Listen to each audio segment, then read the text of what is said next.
அதாவது 100 200 கொடுத்து டிக்கெட் வாங்குற ஏழை பாளையங்க அவங்க டிக்கெட் வாங்குறதால 100 கோடி 200 கோடி சம்பாதிக்கிறீங்க நீங்க. ஆனா 100 கோடி 200 கோடி சம்பாதிக்கும் போது அவங்க பாதிக்கப்படும் போது வாயை மூடிக்கிறீங்க நீங்க. யாராவது வாயை திறந்தீங்களா? திறக்கல. கழகத்து சார்பில் நாங்கள் ட்விட்டர் போட்டோம். ட்விட்டர் போட்டு கிட்டத்தட்ட 2.5 லட்சம் பேர் ட்விட்டர் பார்த்தாங்க. அப்பதான் கொஞ்சம் கொஞ்சமா எல்லாருக்கும் அப்படியே முழிச்சு பார்த்தாங்க. முழிச்சு பார்த்தா இப்போ ஒவ்வொருத்தரும் குரல் கொடுக்க ஆரம்பிச்சிட்டாங்க. இன்னும் பார்த்தீங்கன்னா எதுக்கத்தாலும் எங்க ஆட்சியில குரல் கொடுக்கணும் அமீர் எங்க போனான்னு தெரியல. முடியாது. எங்களை பொறுத்தவரை பாத்தீங்கன்னா அவர் ஒரு இயக்கத்தினுடைய தலைவர் ஆயிட்டார். அவரு பொதுவாக கூட நான் ட்விட்ல போட்டேன். நான் அதாவது 100 200 கொடுத்து டிக்கெட் வாங்குற ஏழை பாளையங்க அவங்க டிக்கெட் வாங்குறதால 100 கோடி 200 கோடி சம்பாதிக்கிறீங்க நீங்க. ஆனா 100 கோடி 200 கோடி சம்பாதிக்கும் போது அவங்க பாதிக்கப்படும் போது வாயை மூடிக்கிறீங்க நீங்க. யாராவது வாயை திறந்தீங்களா? திறக்கல. கழகத்து சார்பில் நாங்கள் ட்விட்டர் போட்டோம். ட்விட்டர் போட்டு கிட்டத்தட்ட 2.5 லட்சம் பேர் ட்விட்டர் பார்த்தாங்க. அப்பதான் கொஞ்சம் கொஞ்சமா எல்லாருக்கும் அப்படியே முழிச்சு பார்த்தாங்க. முழிச்சு பார்த்தா இப்போ ஒவ்வொருத்தரும் குரல் கொடுக்க ஆரம்பிச்சிட்டாங்க. இன்னும் பார்த்தீங்கன்னா எதுக்கத்தாலும் எங்க ஆட்சியில குரல் கொடுக்கணும் அமீர் எங்க போனான்னு தெரியல. அமீர் ஒன்றும் வாய் திறக்கல. அப்பப்ப எழுதி கொடுக்குற வசனத்தை திமுக இங்க வருவாரு. பிரகாஷ் ராஜ் வருவாரு. திமுக எழுதி கொடுக்குற வசனத்தை பேசிட்டு போற பிரகாஷ் ராஜ் இன்னும் வாய் மூடி இருக்காரு. ஒரு உதாரணம் சொல்றேன். மக்கள் பாதிக்கப்படும் போது குரல் கொடுக்கணும். ஒரு அரசியல் கட்சி அவங்க கடமை செய்யுது. ஆனா ஒரு அரசியல் கட்சி நாங்க கடமை செஞ்சாலும் என்ன சொல்லுவாங்க? அரசியல் ஆக்குறாங்கன்னு சொல்லுவாங்க. ஆனா அதுக்கு அப்பாற்பட்டு அரசியல் கட்சி தாண்டி இது போன்ற ஒரு திரைப்படத்துறையில் இருக்கிறவங்க, அதே போன்று அரசியல் வல்லுநர்கள், அரசியல் நோக்கர்கள், அரசியல் பற்றி தெரிந்தவர்கள், இவர்கள்லாம் குரல் கொடுக்கும் போதுதான் ஆட்சிக்கு இந்த புத்தியாவது வரும். ஆனா இவங்க வாய்மூடி இருந்ததுதான் நான் குற்றம் சாட்டினேன். நான் அந்த வகையில தாவேகா அதனுடைய தலைவர் குரல் கொடுத்ததோடு மட்டும் இல்லாம நேரடியாக போய் பார்த்தது யாரா இருந்தாலும் சரி நிச்சயமா பாராட்டப்படும். அது விஜய் இருந்தாலும் மட்டும் நான் சொல்ல, யாரா இருந்தாலும் நிச்சயமா பாராட்டப்படும். அந்த வகையில தான் எங்களோட பாராட்டு இருக்கு. இதுல உள்நோக்க எதுவுமே கிடையாது. அதுல தேநீர் கடை திறந்ததுக்கும் அவருடைய பிறந்தநாளுக்கும் அமாவாசை அப்துல் காதருக்கும் முடிச்சு போடாதீங்க. இப்போ கள்ளக்குறிச்சி வர சாதாரண விவகாரமாக ஒரு 55 உயிர் போச்சு. 100க்கு மேற்பட்டவர் இன்னைக்கு ஹாஸ்பிட்டல்ல இருக்கிறாங்க. அதுலயே பல பேர் சீரியஸா இருக்காங்க. இப்போ வர தகவல்லாம் ஏற்கனவே ஒரு செங்கல்பட்டு மாவட்டம், விழுப்புரம் மாவட்டத்துல 22 பேர் செத்துருக்காங்க கள்ளச்சாராயம் குடிச்சு. அப்ப போன முதலமைச்சர் ஏன் இப்ப போகல? இப்போ போயிருக்க வேணாமா? போகல. ஒண்ணு நாங்க பார்த்தா ஓடி ஆள் இல்லைன்னு சொல்றாரு. ஓடி ஒளியில நீங்க அங்க போயிருக்க வேண்டியதானே? அதுவும் போல. வெறும் டேபிளை மட்டும் தட்டி சவால் விட்டா போதுமா? சட்டமன்ற டேபிளை மட்டும் தட்டி நாங்க ஓடி ஒளிர ஆள் இல்லைன்னு சொல்லி சவால் விடுறது தமிழ்நாட்டு மக்களை எள்ளி நகையாடுற. சரி, ஒரு ஒரு ஒரு ஒரு ஒரு பெரிய அளவுக்கு ஒரு பேர சம்பவம். இப்ப கூட பாத்தீங்கன்னா பொதுவா நீங்க பார்த்திருப்பீங்க ஒரு வித்தியாசத்தை. எங்க விழா இந்த தேநீர் வழங்கும் நிகழ்ச்சியில பட்டாசு தான் இருக்குதா? பேண்டு கிடையாது. எதுவுமே விற்கக்கூடாதுன்னு தெரியல. பேண்டு விற்கக்கூடாது, பட்டாசு விற்கக்கூடாது, வெடிக்கக்கூடாது, எந்த ஒரு ஆடம்பரம் இருக்கக்கூடாது, மக்கள் பயன்படுற வகையில் இருக்க சொல்லிட்டு. ஆனா இதே திமுக பக்கத்துல ஃபங்க்ஷன் பண்ணாங்க, நிகழ்ச்சி பட்டாசு வெடிச்சு ஆடம்பரமா கொண்டாடினாங்க. இப்போ தமிழ்நாடே துயரத்தில் இருக்கு. அந்த துயரத்தை பத்தி கவலை இல்லை. மேலையும் அப்படிதான் இருக்காங்க, கீழே அப்படிதான் இருக்காங்க. நாங்க கண்டிப்பா சொல்லிட்டேன், இந்த பட்டாசு வெடிக்கூடாது, பயன்படுற மாதிரி இருக்கட்டும், அது மட்டும் இருக்கு. இன்னைக்கு திறந்த விஷயம் உங்களுக்கு சந்திச்சுட்டு இருக்கேன். அந்த மாதிரி ஒரு ஒரு உள்ளாட்சி கையில ஒரு உள்துறை கையில வச்சிருக்காரு. மாவட்ட ஆட்சி தலைவரை மாத்திட்டீங்க, எஸ்பி சஸ்பெண்ட் பண்ணிட்டீங்க. மதுவிலக்கு ஆயத்துறையில இருக்கிற மேல் மட்டத்தில் இருக்கிற ஏடிஜிபில இருந்து எல்லாரையும் மாற்றி விட்டீங்க. இதுக்கெல்லாம் யாரு அமைச்சர்? அந்த துறைக்கு தலைவர் யாரு சொல்லுங்க? துறைக்கு தலைவர் யாரு? சாட்சாத் மு.க. ஸ்டாலின் தானே தலைவர். சாட்சாத் உள்ளாட்சித்துறை உள்துறை அமைச்சர் யாரு? ஸ்டாலின் தானே. அவர் ஏன் ரிசைன் பண்ணல? இன்னும் அவர் ரிசைன் பண்ணி ஒரு முன்னுதாரணமா இருக்க வேணாமா? இல்ல உள்துறை அவர் தூங்கி இந்த மாதிரி இந்த மாதிரி வந்து கள்ளச்சாராய மரணங்கள் ஒரு தூங்கு மூஞ்சி அரசாங்கத்தால உள்துறை கையில் வச்சுக்கிட்டாலும் நடக்கிறதுனால பல உயிர்கள் சேதப்படுது. அப்ப நான் வச்சிருக்க வேண்டிய அவசியம் இல்லை. யாராவது அங்க செயல்படுற மந்திரிகிட்ட கொடுத்துட்டு போக வேண்டியதானே? அதுவும் செய்யல, ரிசைன்மெண்ட்ல. சரி, ஒரு ஜனநாயகத்துடைய மாண்பின்னா ஒரு சட்டமன்றம், பத்திரிகை துறை, அதே போன்று நிர்வாகத்துறை, அதே போன்று நீதித்துறை, இந்த 4 இருக்கு. இந்த 4ல ஒரு சட்டமன்றம் ஒரு வலிமையானது.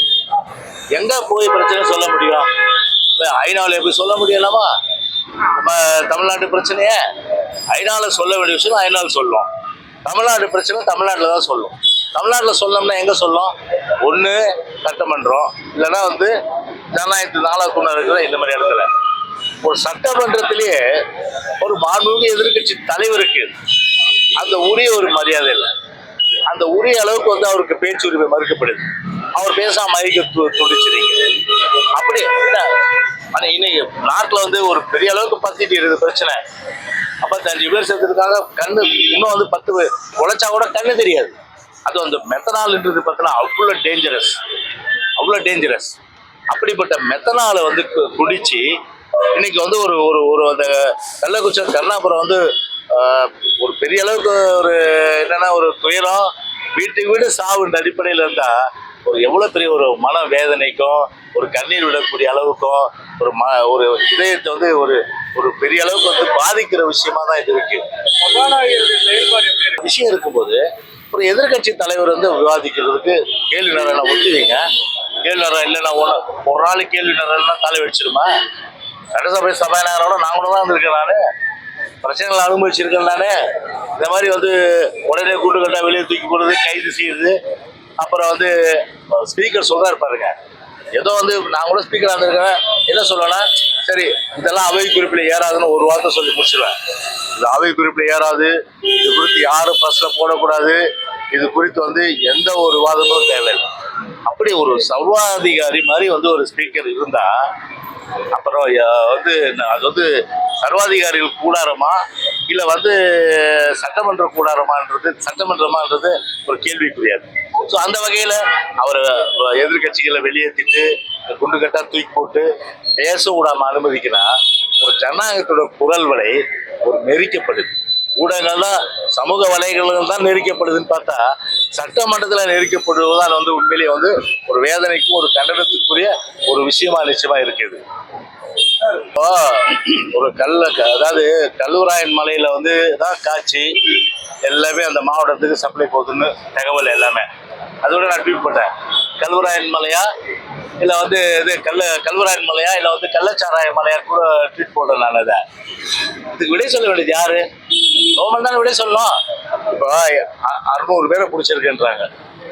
ஏற்கனவே வந்து செங்கல்பட்டுலையும் விழுப்புரத்துலையும் மரக்கணம் அந்த ஏரியாலையும் வந்து இருக்காங்க. அந்த நேரம் வரும்போது மட்டும் தமிழ்நாடு ஃபுல்லாக ரைடு ஒரு 200 பேரை பிடிச்சி கணக்கு காட்டி அதோட பிடிச்சிருக்காங்க.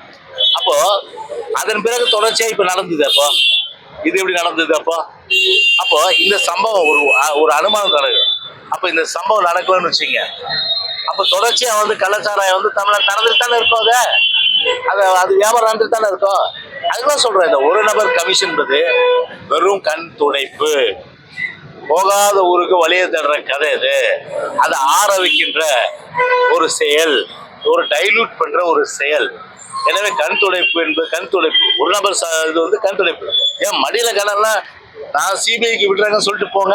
ஏன்னா இன்னைக்கு வந்து அப்படிப்பட்ட சந்தேகங்கள் இருக்கு. ஆளுங்கட்சியை சார்ந்த மிக மிக மிக மிக முக்கிய புள்ளிகள், கொஞ்சம் நஞ்சல்ல, மிக மிக மிக முக்கிய புள்ளிகள் அவருடைய ஆதரவோடு தான் வந்து இன்னைக்கு வந்து இதெல்லாம் நடந்தது. அப்போ சாதாரண ஒரு சிபிஎஸ்சி விசாரிச்சா இது உண்மை வெளிவருமா? இல்லை ஒரு நபர் கமிஷன் போட்டு இதை வந்து என்கொயரி பண்ணா இந்த உண்மை வருமா? கண்டிப்பா வர்றதுக்கு வாய்ப்பு இல்லை. எனவே உண்மை நிலை வந்து உண்மையிலே பார்த்தீங்கன்னா ஒரு சட்டத்தின் முன் அனைவரும் சமம், நான் விருப்பப்பட்டவன், தவறு யார் செய்தாலும் அந்த தண்டனை நிச்சயமாக உண்டு என்ற மனநிலை கொண்ட ஒரு முதலமைச்சராக தான் விருப்பம் இல்லாம அதை சிபிஐக்கு கொடுப்பதுதான் சிறந்தது. ஆனா அந்த துணிச்சல் வருமானம் வராது. ஏன்னா தவறு செய்தவர்கள் இருக்காங்க, அதனால எப்படி வருவாங்க? அது சிபிசிஐடி யாருடைய கண்ட்ரோல்? ஸ்டேட்னுடைய கண்ட்ரோல். ஒரு நபர் கமிஷன்னா அது போய் விசாரிச்சு உண்மை சொல்றாங்களா? கமிஷன் ரிப்போர்ட்டை வந்து கவர்மெண்ட் சொல்றதா கேட்கப்பட்டது. அது உண்மை எந்த காலத்துல வராது. அதனால வந்து மிகப்பெரிய புள்ளிகள், அதுக்கும் மிரட்டல் வராது. ஏன் சொன்னா சொல்லிட்டு போட்டோம், நாங்க இல்லைன்னு சொல்லிட்டு போ. யாரு எங்க மேல சொன்னாலும் மாநகராட்சி வழக்கு போடுன்னு சொன்னாக்கா அது எந்த வித நியாயம்? அப்ப மிரட்டுறதாப்பா ரகுபதி சொல்றாரு அவரு? மிரட்டுற துணியாது, மிரட்டுற துணியாது. மடியில கடலாம் வழியில பயம் இல்லை, சொல்லிட்டு போங்க. அதை விட்டுட்டு என்னப்பா சொல்றது? மாநகராட்சி வழக்கு போடுவோம், கிரிமினல் வழக்கு போடுவோம் அப்படின்னு சொல்லி அதை அச்சுறுத்துறது. அதுல ஒரு சுதந்திரமான, நியாயமான, நேர்மையான குற்றவாளிகள் வந்து சட்டத்தின்படி தப்பாமல் இருக்க வேண்டும் என்று சொன்னால், எவ்வளவு பெரிய பொறுப்பில் இருப்பவங்க அவர்கள் வந்து வெளிச்சத்துக்கு வர வேண்டும் என்று சொன்னால், எதிர்காலத்துக்கு இது ஒரு பாடமா இருக்குன்னு சொன்னா சிபிஐ விசாரணை தான் உகந்தது. இல்லை சிபிஐ விசாரணை போடணும். மடியில கணம் இல்லை இந்த ஆட்சிக்கு, ஸ்டாலினுக்கு மடியில கணம் இல்லைன்னா உடனடியாக என்ன சொல்லும்? சிபிஐ விசாரணைக்கு நான் தயார், நான் வந்து உத்தரவிடுறேன்னு சொல்லி உத்தரவிடு. அதை செய்வாரான்றது கேள்விக்குறி. எங்க செருப்பு பார்த்தா கூட தெரியும். நான் போட்டது 199 ரூபா செருப்பு. இந்த செருப்பு ஒருத்தருடைய செப்பலை பார்த்தாலே அவங்க எந்த அளவுக்கு உழைக்கிறாங்க தெரியும். நாங்க பல பல பல பல ஒரு 1,00,000 ரூபாய் ஷூ வாங்கிட்டு மேனா மினிக்கியா கார்ல ஏறிட்டு கார்ல உட்காந்துட்டு ஏசி இப்படி போறது இல்லை. சேத்துல, ஆத்துல, அதுக்கப்புறம் வந்து கடல்ல, அதுக்கப்புறம் குளத்துல, அதுக்கப்புறம் வந்து குடிசைவாழ் பகுதிகளில் எல்லா இடங்களையும் சர்வசாதாரணமாக மக்கள் தொண்டு ஆற்றுகின்ற ஒரு இயக்கம் தான். அது அனைத்து அண்ணா திராவிட முன்னேற்ற கழக இயக்கம் மட்டும்தான். எனவே என்னுடைய செப்பலை பார்த்தாலே தெரியும் எந்த அளவுக்கு அழுக்கா இருக்குன்றது. அப்போ பல பல்லே இருக்காது. ஆனா அந்த அளவுக்கு அவ்வளோ பயணங்கள். ஆனா இவங்கெல்லாம் செருப்படுத்தி போட்டவங்க, அது வேற விஷயம். அது ஊடகங்கள்ல வந்து வரும். அந்த மாதிரி மானங்கள்ட்ட செய்யலாம் நிச்சயமா நாங்க வந்து யாருமே செய்ய மாட்டோம். ஒண்ணு நான் என்ன கேட்டேன், இப்ப இடைத்தேர்தல் வந்திருக்கு விக்கிரவாண்டியில. அந்த இடைத்தேர்தலில் வந்து திமுக எந்த அளவுக்கு போகும்? பணம் மட்டும் இல்லாம கூட இந்த மாதிரி வேலையும் பண்ணுவாங்க. எந்த மாதிரி வேலை? துணி துவைச்சு கொடுக்குறது, அப்புறம் பார்த்தீங்கன்னா வீடு பெருக்கி கூட்டுறது, அதுக்கப்புறம் 10 பாத்திரம் தேய்க்கிறது. இந்த 3மே செய்வாங்க. அது மானங்கிட்ட செயல் இல்லையாத வீட்டில் செய்ய மாட்டாங்க. ஆனா ஓட்டுக்காக மற்ற வீட்டுக்கு போய் இந்த மாதிரி வேலை செய்யறதுக்கு அது என்ன வேலைன்னு சொல்லுவோம் நாம தமிழ்ல? முறவாசல் வேலை. அது என்ன வேலை? முறவாசல். அந்த முறவாசல் வேலை எங்களுக்கு தெரியாதுப்பா. சரிதானே? நாங்களாம் தன்மானத்தோடு இருக்கிற ஆளு, புரியுதா? எங்களுக்கு புரட்சி தலைவர் எம்ஜிஆர் விட்டுட்டு அந்த தன்மானம் தான். அந்த தன்மானத்தை எந்த காலத்தையும் இழக்க மாட்டோம். இவங்களுக்கு அந்த முறவாசல் வந்து அத்துப்படி. சேகர் பாபுக்கு அத்துப்படி, திமுக அத்துப்படி. அதனாலதான் அவர் வந்து பாத்தீங்கன்னா, ஆமா அவர் ஒத்துக்கிறார் இல்லையா? அவர் ஒத்துக்கிறாரு இல்லையா? ஆமா நாங்க செய்வோம் அந்த வேலையை, துணி வச்சு கொடுப்போம், வீடு பெருக்குவோம், அப்புறம் வந்து 10 பாத்திரம் எல்லாத்தையும் தேய்ப்போம். இது அவரே ஒத்துட்டாரு. அப்ப ஒத்துட்டாரு என்ன? சேகர் பாபு முறவாசல், திமுக முறவாசல். அப்படிதான் அந்த கருத்து இருக்கு. அதுதான் நான் ஏற்கனவே என்னோட பதில் சொன்னேன். நல்லது செஞ்ச யார் வேணாலும் பாராட்டலாம் இல்லையா? ஏன் மற்ற நடிகர் செய்தா நான் பாராட்டுறேன், வீட்டுல போடுறேன், வரலாம் தான் நான் சொன்னேன். கூட்டணிக்கு அதுக்கு சம்பந்தம் கிடையாது. சரிதானே? கூட்டணி கொடுத்து அதெல்லாம் கட்சிட்டு முடிவு செய்யற விஷயம். கூட்டணிக்கு அதுக்கு சம்பந்தம் கிடையாது.